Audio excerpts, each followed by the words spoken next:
जय मिथिला जय मैथिली। हम पुष्पा सबगोटे के प्रणाम करै छी।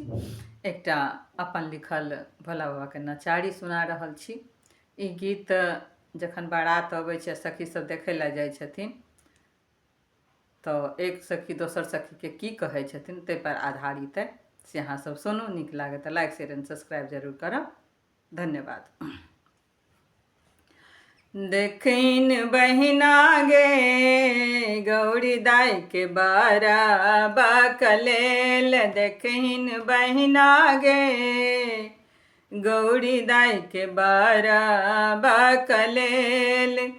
अंग विभूति शोभे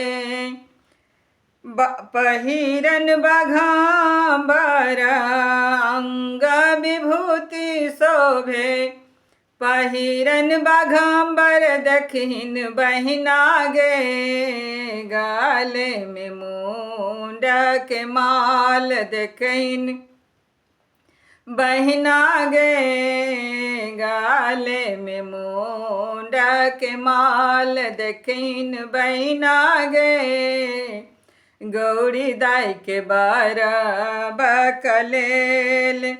तीन नयन शोभे माथे में चांदा, तीन नयन शोभे माथे में चंदा। देखिन बहिना गे जटा सब है गंगाधार, देखिन बहिना गे जटा सब है गंगाधार। देखिन बहिना गे गौरी दाई के बाराबा कलेल। देखिन बहिना गे गौरी दाई के बाराबा कलेल।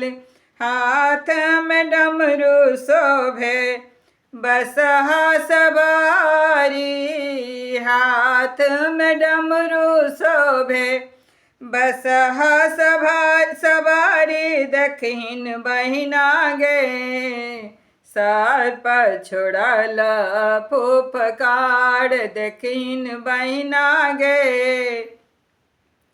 सर्प छोड़ल फुफकार। देखिन बहिना गे गौरी दाई के बाराबा कलेल। देखिन बहिना गे गौरी दाई के बाराबा कलेल।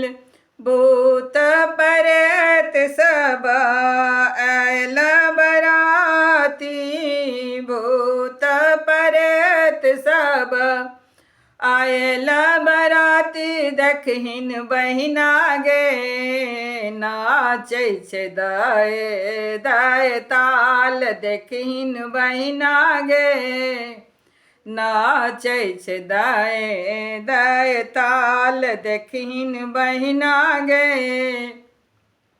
गौरी दाई के बाराबा कलेल। देखिन बहिना गे गौरी दाई के बाराबा कलेल।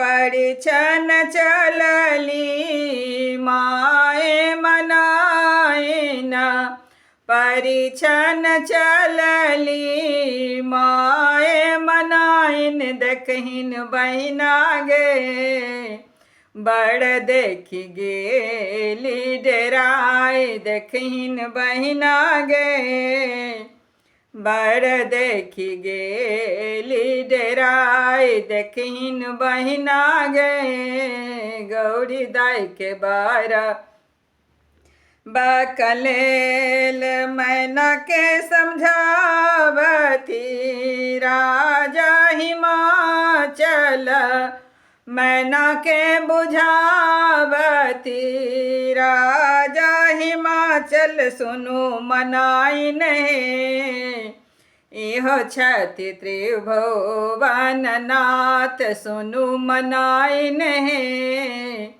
इहो छथि त्रिभुवन नाथ। देखिन बहिना गे गौरी दाई के जागल भाग, देखिन बहिना गे गौरी दाई के जागल भाग देखहिन बहिना गे, गौरी दाई के बरबक लेल।